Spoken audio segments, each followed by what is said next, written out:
Good morning and welcome to today's original story, A Tiger Tale. Yes, just like you, just like me. Sponsored, of course, by First 5 Yuba County. So this original story is about a little girl and a tiger that she meets. I can't wait! All right, A Tiger Tale. Long ago, deep in the jungles of India, where the greenery is wild and untamed and countless creatures prowl, there was a small blonde girl. You may be wondering why a small blonde girl might be found in the jungles of India, but as with so many uncommon circumstances, there is a reasonable explanation. Why are you talking like that? Like what? You're doing a funny voice. Oh, well, this takes place in India, back when the British were there a lot, and it's kind of back in the early 1900s, and so it's kind of a mood that I'm setting with my accent. Oh, okay, carry on then. All right, thank you. The girl's father was a professor of mathematics who had been invited to the University of Mumbai to present a lecture about advanced calculus. Sounds boring. I thought you were an accountant. Well, I am, but you know, some math is more fun than others. Fair enough. As a treat, he had brought along his family to enjoy and explore the wonders of India. His wife, Catherine, his eldest daughter, Evelyn, and his youngest daughter, a small, blonde girl named Adeline. That must be her! It all makes sense now, does it not? While small blonde girls are not usually native to India's vibrant jungles, they do enjoy visiting from time to time. Adeline had left her hotel with her family that morning, on the day our story begins, to enjoy a guided excursion through the nearest rainforest. She had a passion for animals. Like me? Yes, just like you, and could hardly wait to see so many in their natural habitat. Aw. She bounced excitedly in her seat for most of the long car ride, only stopping now and then to accept the snacks passed to her by her mother. Yum. At long last, they arrived in the meeting place for the excursion. Adeline danced out of the car and began peering into the trees, hoping to spot some exotic wildlife. Much to her disappointment, any creatures within viewing distance of the young girl were craftily hidden from her eyes. We are good at hiding. She wandered closer to the edge of the trees, hunting for signs of movement. Adeline, dear, please stay close to us. Don't go wandering off, her mother warned. Yes, chimed in Evelyn, you could get lost and eaten by a tiger. We would never. Adeline gulped nervously, checking the area around her for large, girl-eating tigers. No self-respecting tiger would eat a little girl. Well, yes, but she didn't know that. And there were none to be seen anyway, and Adeline found that she was just the smallest bit disappointed. Yeah, that's right. Not that she wanted to be eaten, of course, but to see a tiger, what an adventure that would be. That's right, it would. The small blonde girl did quite well staying near her family, for most of the day anyway. But when they paused for tea in the late afternoon, Adeline found herself growing restless. Uh-oh. They'd seen some brilliantly coloured flowers and several impressively large bugs. Ew. They had been warned away from touching the tiny rainbow frogs that rested idly on a tree several miles back. A flock of jewel-bright birds had flown overhead as they walked, startled by the noise the explorers had made as they passed. But as exciting as all of that was, Adeline was disappointed. She hadn't spotted anything more impressive. Like me. Where were all the truly thrilling creatures? Yes, like you. From the corner of her eye, Adeline saw a flash of movement. She whipped around and spotted a small monkey staring back at her with bright brown eyes. Aww. At last, she thought, here's something rather exciting. It may not be a panther or a giant snake, but it's certainly the most interesting creature I've seen so far. Quietly, not wanting to scare the monkey away, Adeline crept closer.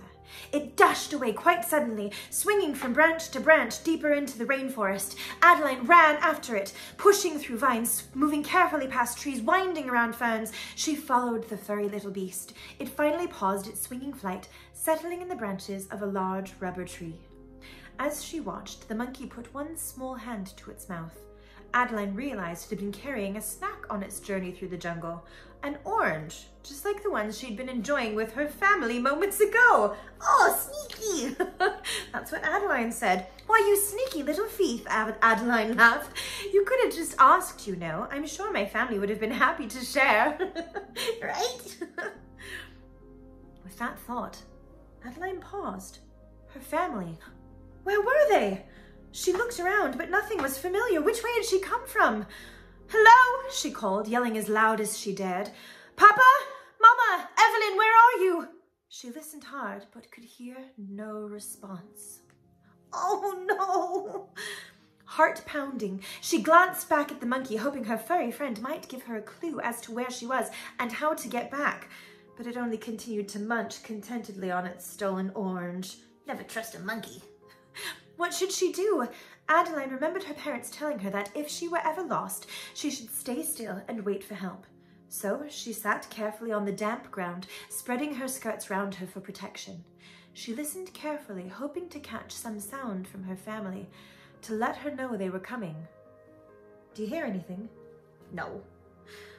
After several long moments, Adeline finally heard a rustle of movement. Her family! Someone was coming. She sprang to her feet and called out, I'm over here! But as the movement drew closer, no reassuring voice responded. The bushes only shook harder, the sound coming nearer and nearer. Something fairly large and furry popped out of the bushes next to Adeline, and she screamed, ah! Her shriek of terror died as quickly as it had come. While the beast before her certainly had a fierce face, sharp claws, and a predatory nature, she couldn't bring herself to truly be afraid. It was just too cute. Oh, it's a tiger! Standing before her, looking as though he were trying his very best to be as intimidating as possible, was a young tiger cub. He growled at her with a small but determined rumble. As she smiled and stretched out a cautious hand toward the cub, the growl turned into a surprised mewl. The tiger delicately sniffed her hand and tentatively licked one outstretched finger with its rough tongue. Hello, little guy, Adeline murmured to the young beast. Where's your family? Are you lost like me? Having made up his mind about the unusually pale and hairless creature in front of him, Humans. the tiger cub pushed his head against Adeline's hand, allowing her to rub his soft ears. She sat down and he pushed closer to her, curling up against her side, with a low, rumbling purr vibrating through both their bodies. You're too young to be out here by yourself. Something must have happened to your mama, Adeline mused. But don't worry, I'll take care of you. You can stay with me. I think I'll call you Fufu. Fufu? The tiger looked momentarily offended at being given such an undignified name, I'll say, but quickly resumed purring. Fufu sniffed at Adeline's pocket in a hopeful sort of way. She realized that she still had a bit of dried meat in that pocket left over from lunch. You must be hungry, you poor thing. Here you go. She offered him the meat, and Fufu snatched it greedily from her fingers, swallowing in record time. We do that. The cub sniffed at Adeline again, hoping to discover more, but she was all out of snacks. I'm sorry, she murmured, petting his furry head. You and I are both going to have to wait until my family finds me. She settled in, leaning back against a tree with Fufu snuggled closely against her hip. Feeling strangely comfortable, Adeline closed her eyes and drifted off. Aww. A sharp hissing sound woke her several hours later. Night had fallen around her and the jungle had come alive with the sounds of various creatures clicking, buzzing, scurrying and croaking all around her. Her limbs were stiff and the warmth at her hip was gone. Where was Fufu? Her eyes straining in the dark, Adeline tried to make sense of what was happening around her. She could just make out Fufu standing protectively in front of her, his fur standing nearly straight up. A threatening growl reverberated in the air. Grrr!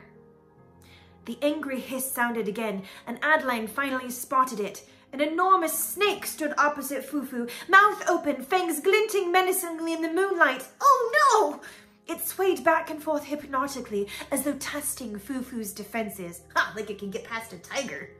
Then, like lightning, it struck. The snake shot forward, aiming not at Fufu, but at Adeline. No! She screamed and curled tightly into a ball, instinctively trying to keep her legs out of reach of the snake's vicious fangs. She was trapped with nowhere to go. Any second now, the snake would reach her, and there was absolutely nothing she could do about it. "Oh no, oh no!" Adeline whimpered in fear. She could hear the snake, sense the movement nearby, knew it was coming. But it didn't. As the moments passed, Adeline remained unharmed.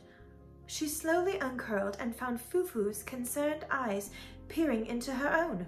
Where had the snake gone?